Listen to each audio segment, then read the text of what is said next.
ஆளுநருக்கு காலக்கெடு நிர்ணயித்த விவகாரத்தில் குடியரசுத் தலைவரின் கேள்விகளுக்கு அனைத்து மாநில அரசுகளும் ஒரு வார காலத்திற்குள் பதிலளிக்க உச்சநீதிமன்றம் ஆணையிட்டுள்ளது.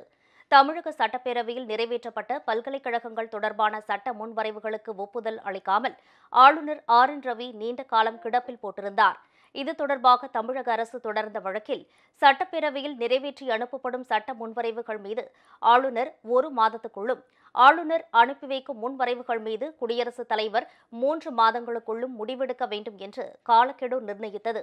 மேலும் சட்ட முன்வரைவுகள் மீது முடிவு எடுப்பதில் அரசியல் சாசனத்தின் 200வது பிரிவின் கீழ் ஆளுநருக்கு தனியுரிமை கிடையாது என்றும், அமைச்சரவையின் ஆலோசனையின் பேரில் ஆளுநர் செயல்பட வேண்டும் என்றும் கூறியது.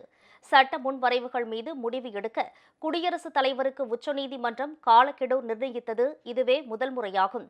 இந்நிலையில் தமிழ்நாடு ஆளுநர் தொடர்பான வழக்கில் நடுவண் அரசு குடியரசுத் தலைவர் மூலமாக உச்சநீதிமன்றத்தில் விளக்கம் கேட்டது.